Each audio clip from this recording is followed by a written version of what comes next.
Ministério Apostólico De Volta à Palavra apresenta De Volta à Palavra, com o Bispo Alexandre Rodrigues. Uma voz profética, preparando o caminho para a segunda vinda de Cristo. Voz do que clama no deserto, preparai o caminho do Senhor.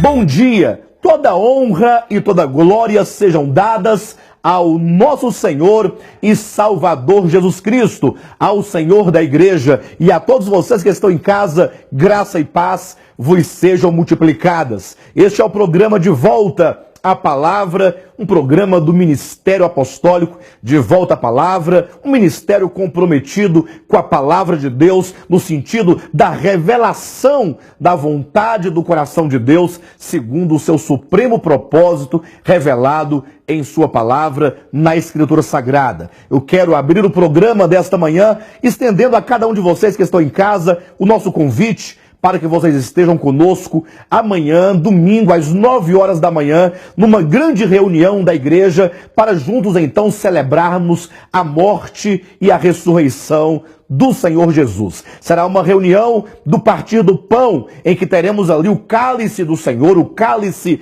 da salvação, e o pão que representa não somente o corpo de Cristo, que ali foi quebrado na cruz por cada um de nós, mas também representa a comunhão do corpo de Cristo, da Igreja de Jesus Cristo, onde ali nós nos reunimos para juntos adorarmos ao Eterno e agradecermos ao Senhor pela sua eterna e nova aliança. Portanto, amanhã, o primeiro domingo do ano, a primeira reunião de ceia do Senhor do ano, e portanto vocês são os nossos convidados especiais. Traga a sua família e venha celebrar conosco, porque será uma grande bênção. Está aí no seu televisor o endereço do nosso local de reuniões aqui em Taguatinga, QI 4, lote 23, setor de indústria de Taguatinga. Amanhã, às 9 horas da manhã, estaremos juntos para esta grande celebração e nós aguardamos então por todos vocês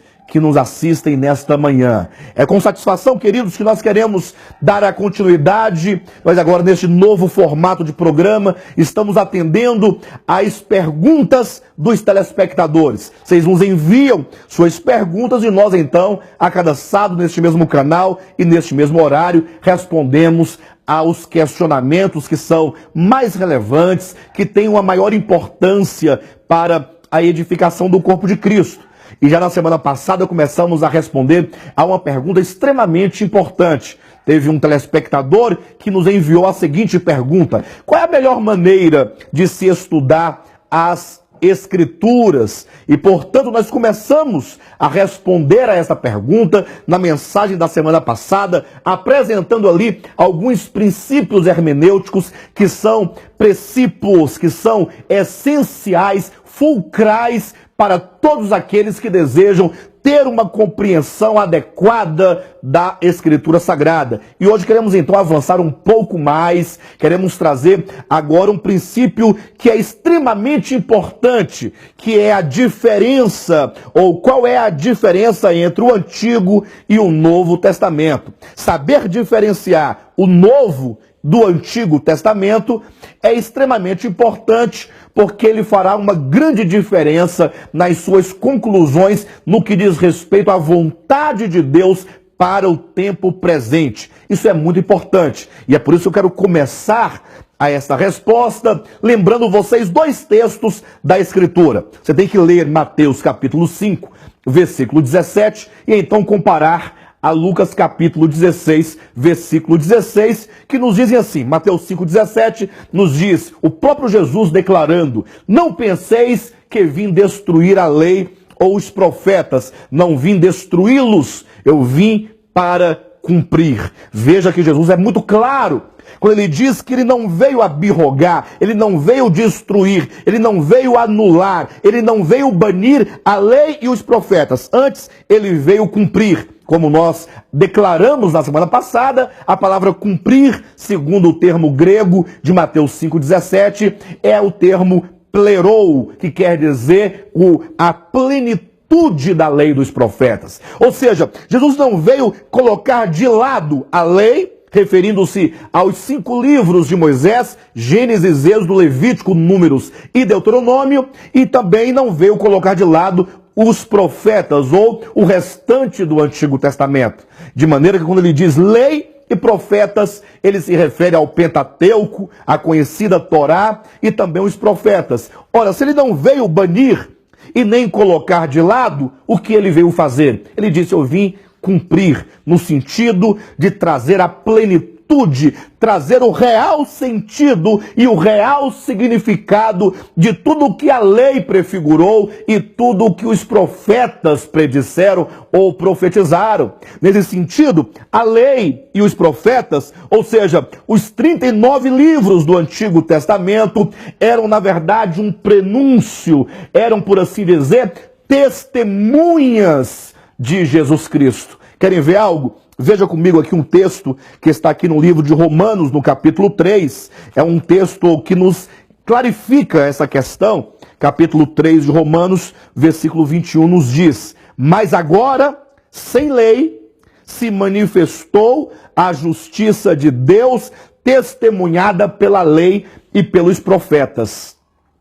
Eu quero que você que está em casa preste bem atenção nesse texto. Quando diz, mas agora sem lei, se manifestou a justiça de Deus. Ora, o que é a justiça de Deus? Qual é o padrão de Deus? Qual é a justiça de Deus que dá ao homem o direito de adentrar a eternidade com Deus na vida eterna? Certamente essa justiça de Deus é o próprio Jesus Cristo, é o Filho de Deus, conforme nós encontramos no contexto geral dessa epístola e também em 1 Coríntios, capítulo 1, versículo 29 e 30, quando o apóstolo Paulo ali nos diz que Jesus Cristo se tornou da parte de Deus para nós a nossa justiça. Então é dito que agora, nessa atual dispensação, se manifestou a justiça de Deus. Deus manifestou a sua justiça. Deus revelou ao homem a sua justiça. Ou seja, o Filho de Deus se fez carne, o Verbo se fez carne e como o homem viveu nessa terra, foi crucificado e ressuscitou para ser a justiça que o homem tanto precisa. De modo que agora, essa justiça de Deus se manifesta. E é dito, testemunhada. Cristo enquanto a justiça de Deus, Cristo enquanto o padrão de Deus, Cristo como sendo o dom de Deus para todo aquele que nele crê, foi então testemunhado. Houve um testemunho. Ou seja, antes de Cristo vir, Deus enviou a lei como uma testemunha de Cristo, enviou os profetas como testemunhas de Cristo, de modo que a própria Escritura diz que a justiça de Deus, que é Cristo, se manifestou, sendo ela testemunhada pela lei e pelos profetas. Nesse sentido, quando Cristo vem, ele se torna o cumprimento do que a lei disse. Ele se torna o cumprimento do que os profetas disseram. Por isso que ele diz, eu não vim para abrogar, eu não vim estabelecer uma nova doutrina, eu vim para ser a corporificação, ou que seja a substantificação da lei e dos profetas. Aquilo que a lei declarou, aquilo que os profetas disseram, se cumprem na pessoa e na obra do Messias, do Filho de Deus, que é Jesus Cristo, o nosso Senhor. Então entendemos aqui que a lei e os profetas, eles cumpriram assim o seu papel. É por isso que é dito em Lucas, capítulo 16, versículo 16, texto esse que devemos nós comparar com Mateus 5,17, ali nos é dito, o próprio Jesus nos disse que a lei e os profetas vigoraram até João, tiveram a sua vigência até João Batista. Por quê? Porque a partir de João Batista, então a lei e os profetas ganham uma dimensão superior. E qual é esta dimensão? Ganha a sua realidade. A lei alcança a sua realidade e agora os profetas alcançam o seu cumprimento, porque agora nós não vamos mais viver por sombras e por figuras, senão pela pessoa de Jesus Cristo. Esse é o significado quando ele diz que não veio abrogar, antes ele veio cumprir. Somente quando você compreende a Escritura por este ponto de vista é que a Escritura ganha certamente esse significado que Deus quer nos trazer, conforme está em Lucas capítulo 24, versículo 44 e 45, que nos é dito que depois da sua ressurreição, Jesus olhando para os seus discípulos, que até então não entendiam muita coisa, Jesus fala Não se lembram que quando eu estava ainda convosco, antes da minha morte, eu disse que era necessário que se cumprisse tudo o que de mim estava escrito na lei, nos profetas e nos salmos? Aí o versículo 45 diz: então lhes abriu o entendimento para compreender as Escrituras. É certo que muitos, ao tomarem a Bíblia Sagrada enquanto um conjunto de 66 livros, erram por não fazer essa diferença, por não compreender o Antigo Testamento e o Novo Testamento. Agora vejam que quando nós falamos de Antigo e Novo Testamento, certamente esses testamentos, eles se fundam numa base. Ou seja, os testamentos são, na verdade, o produto de uma aliança. Inclusive, nós vamos encontrar na própria Escritura Sagrada como que a própria palavra de Deus considera que o Antigo Testamento foi uma antiga aliança e que o Novo Testamento é uma nova aliança. Você precisa fazer essa verificação na sua Bíblia. Abra a Escritura no livro de Hebreus, no capítulo 9, e veja então comigo o versículo 15. Você tem que perceber na Escritura esse ensinamento. E esse é um procedimento correto de se estudar a Escritura, porque você não determina o que é, mas você vai até ela e ela, a Escritura Sagrada, começa a te ensinar. Ela começa a te falar, a abrir os seus olhos e o seu entendimento para se esclarecer a si mesma a você. Capítulo 9 de Hebreus, versículo 15, diz assim: por isso mesmo ele, referindo-se a Cristo, é o mediador da nova aliança, a fim de que, intervindo a morte para a remissão das transgressões que havia sob a primeira aliança, recebam a promessa da eterna herança aqueles que têm sido chamados. Veja esse versículo 15, como que nos diz que houve uma primeira aliança, quando diz, porque ele é mediador de uma nova aliança. E aí você encontra esse termo na sua Bíblia, nova aliança, a fim de que, intervindo a morte para a remissão das transgressões que haviam sob a primeira aliança. Então a própria Escritura nos declara e estabelece que há uma primeira aliança e há então uma nova aliança. Existe o Primeiro Testamento, como existe então o Segundo Testamento. Vamos a mais um texto da Escritura que nos explica e nos ensina essa questão. Abra aí a sua Bíblia no livro de 2 aos Coríntios, no capítulo 3, versículo 14, que nos diz assim: mas os sentidos deles se embotaram, pois até o dia de hoje, quando fazem a leitura da antiga aliança, o mesmo véu permanece, não lhe sendo revelado que em Cristo é removido. Eu quero ler novamente esse texto com vocês, usando essa outra versão, que é a versão da Bíblia corrigida, em 2 aos Coríntios capítulo 3, porque nos traz um sentido, ou nos traz palavras muito mais claras, para que você possa compreender. Se você tiver na sua casa uma versão da revista e corrigida, abra aí em 2 aos Coríntios, capítulo 3, versículo 14, e veja como nos diz: mas os seus sentidos foram endurecidos, porque até hoje o mesmo véu está por levantar na lição do Velho Testamento, o qual foi por Cristo abolido. Nós temos aqui, na verdade, uma declaração muito séria, porque a própria Escritura nos diz que há um véu no coração dos judeus que os impedem, na verdade, de ver, de compreender que Cristo é o cumprimento pleno, ele é o pleroma do Antigo Testamento, que ele é o cumprimento da lei, dos salmos e dos profetas, razão porque nos declara claramente o texto que o véu estar ainda por levantar na lição do Velho Testamento, o qual foi por Cristo abolido. E talvez você que está em casa, você que é um estudioso, que ama a palavra de Deus, possa nos perguntar: por que Cristo aboliria o Antigo Testamento? Ora, se a Bíblia nos traz o Antigo Testamento e o Novo Testamento, qual a razão? Como compreender essa questão? Para tanto, eu te convido para que você olhe no capítulo 3 de 2 aos Coríntios, e eu quero ler com você aqui algumas palavras, você vai compreender, abra o seu coração, e eu tenho plena convicção que você vai compreender exatamente o que a Escritura quer nos ensinar. Eu sei que muitos neste momento talvez não possam concordar com essa declaração. Mas você não precisa concordar comigo. Basta que você abra a sua Bíblia e você leia na sua Bíblia e você concorde com a sua Bíblia e você estará fazendo a coisa certa. Veja o que diz, segundo aos Coríntios, capítulo 3, a partir do versículo 6. Nos diz assim: Deus nos habilitou para sermos ministros de uma nova aliança. Pausa. E eu pergunto para você, você está habilitado por Deus para ser um ministro de Deus?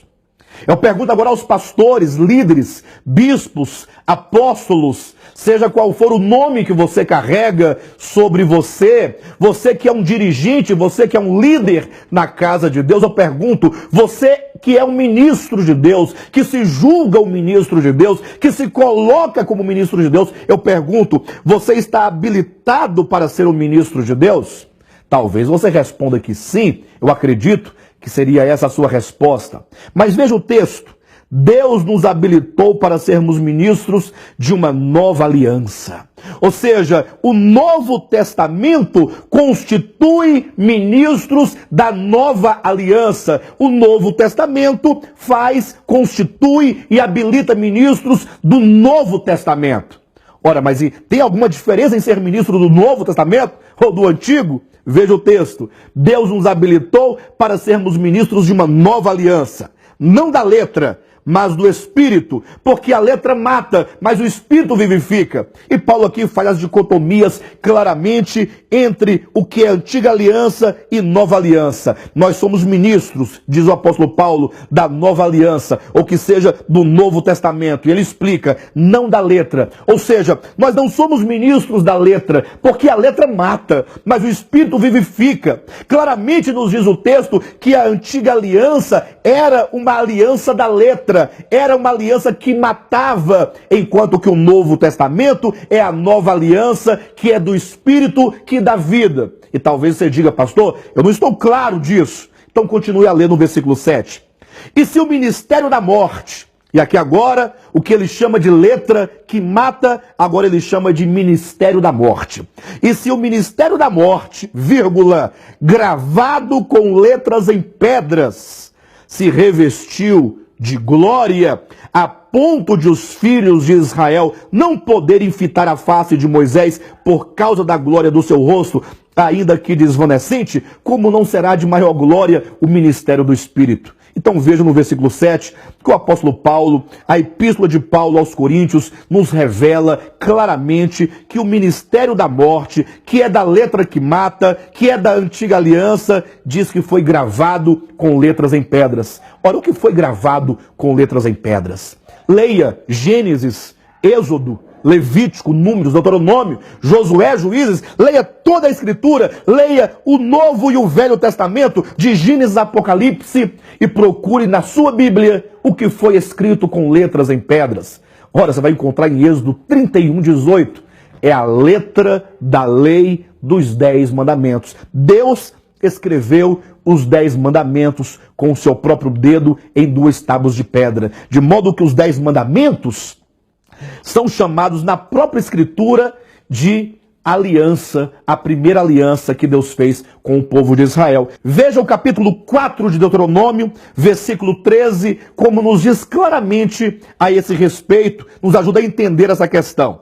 4 de Deuteronômio, versículo 13, que nos diz: então vos anunciou ele a sua aliança, que vos prescreveu os 10 mandamentos, e os escreveu em 2 tábuas de pedra. Então está aí para você tirar sua dúvida, que as tábuas da lei lá do Sinai, as tábuas da lei são, na verdade, a aliança que Deus fez. Isso porque Deus fez um pacto com o povo de Israel. Entenda o que é o Antigo Testamento. O Antigo Testamento é um compromisso que Deus tem de abençoar ao povo de Israel a partir de uma aliança que Deus firmou com o povo de Israel lá no Monte Sinai, quando os tirou da terra do Egito. Deus fez ali, no Monte Horebe, uma aliança, e era uma aliança, portanto, condicional. Leia Êxodo 19, todo o Êxodo 19, capítulo 19, 20, 21, 22, 23 e 24, e você terá ali todo o contexto, todo o cenário e o estabelecimento dessa primeira aliança,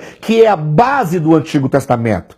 Essa aliança era uma aliança condicional. Deus falou para Moisés dizendo: diga ao povo que se eles cumprirem com a minha lei, se eles cumprirem a minha aliança, se eles guardarem os meus mandamentos, se eles cumprirem com os meus estatutos, então eu farei deles uma nação santa, separada, uma propriedade particular, e eu vou abençoá-los com toda sorte de bênçãos materiais, sortes de bênçãos terrenas.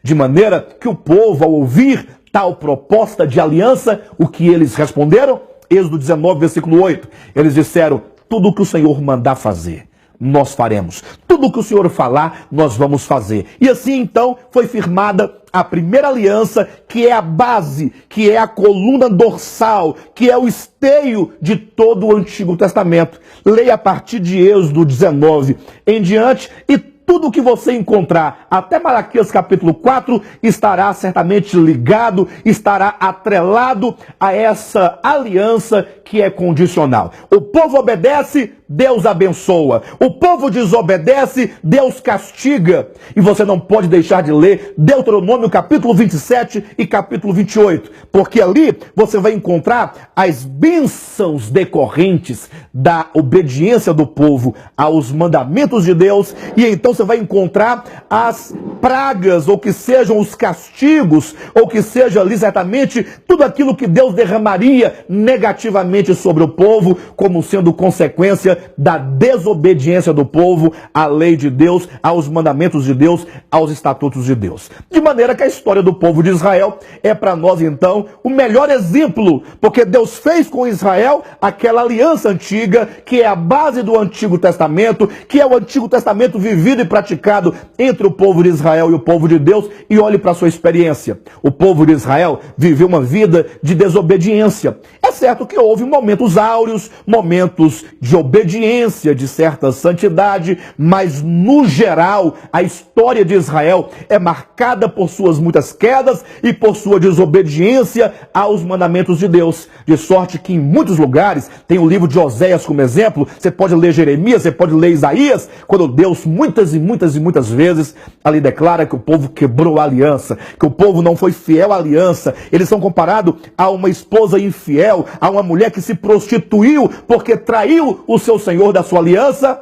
E qual foi o resultado? A história de Israel, em todas as páginas do Antigo Testamento, na sua maioria, é marcada pelas pragas e pelos juízos de Deus derramados em consequência da desobediência do povo. Porque aquela aliança do Sinai era uma aliança condicional. Hoje em dia, infelizmente, muitos, por não saberem, ou por estarem enganados, ou quem sabe por saberem e querendo enganar o povo, continuam a pregar as bênçãos e as maldições do Antigo Testamento. Eles querem trazer o Antigo Testamento como base de vida e de prática e de fé para a igreja do século 21, uma igreja gerada pela graça de Deus. Pastor, mas eu pensava que era uma coisa só, ia continuando até o final. Não. Lembre-se que Jesus Cristo, quando ali na primeira vez em que ele estabeleceu o partir do pão, que ele pegou o pão e ele, dando graças, disse: esse é meu corpo que é dado por vós. E levantando o cálice disse: este é o cálice da nova aliança no meu sangue. Mateus capítulo 26, versículo 28. Jesus estabeleceu uma nova aliança. Se lá no Sinai, com Moisés como mediador, Deus fez uma aliança condicional com o povo, agora Deus faz uma aliança tendo Cristo como mediador, não mais no Monte Sinai, mas agora no Monte Calvário, onde Cristo sofre uma morte substitutiva no seu lugar, para que você possa receber as bênçãos prometidas a Abraão. O que significa que quando Cristo estava ali na cruz, morrendo, ele se fez maldito no nosso lugar. Ou seja, sendo ele o Filho de Deus, sendo ele um ente santo de Deus, sem pecado, sem mácula, sem ruga, um homem totalmente perfeito, não mereceria morrer. Ele não sofreria ali a morte por causa dos seus pecados, porque ele não tinha pecado. Por que então ele morreu na cruz do Calvário? Gálatas capítulo 3, versículo 10, 11, 12, 13, claramente nos diz que o Senhor, Jesus Cristo, ele se fez maldito. Ele recebeu todas as maldições da lei sobre si. Ora, mas por que ele receberia as maldições da lei sobre si, se ele não tem pecado? É porque ele recebeu-as em o nosso lugar, no meu lugar, no seu lugar, de maneira que você não deve mais agora viver com medo da lei, ou com medo das consequências da desobediência da lei. Você não deve viver mais debaixo do jugo da lei. Antes você deve se entregar, abrir o seu coração e confessar a Jesus Cristo, dizendo: Senhor Jesus, eu confesso o teu nome, porque eu creio que tu um dia morreste no meu lugar e tu recebeste sobre si, no meu lugar, tudo aquilo que cabia a mim. As maldições da lei recaíram sobre Jesus Cristo. Ele se fez maldito por nós.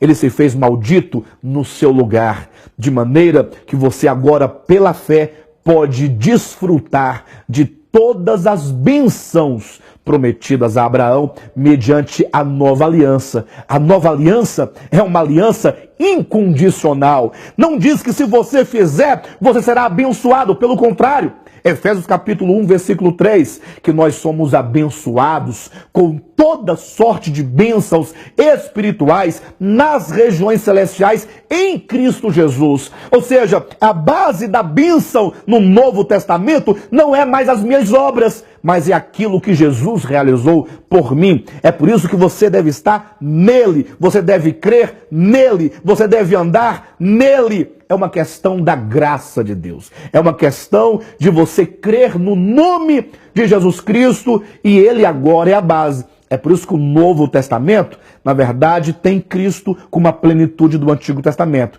Pastor, então Deus mudou de ideia? Foi isso? Ele começou de um jeito, depois ele foi para outro modo? Não. Na verdade, a própria Escritura declara, leia depois o livro de Gálatas no capítulo 3, como que ali claramente o apóstolo Paulo diz que Deus estabeleceu a antiga aliança apenas como sendo um caminho preparatório. Deus adicionou a lei até que viesse o descendente. Foi uma medida provisória de Deus para Deus guardar o seu povo e para Deus também ensinar aos homens que os homens não podem, que os homens não conseguem, porque os homens são todos nascidos em pecado e por isso não podem por si mesmos agradar a Deus. E aí então intervém Deus, ele retira a lei de contexto, ele próprio se torna a justiça para o homem e todos que o recebem como justiça são agora participantes das bênçãos de Deus mediante a fé na base da sua graça, da sua misericórdia, do seu amor. Talvez você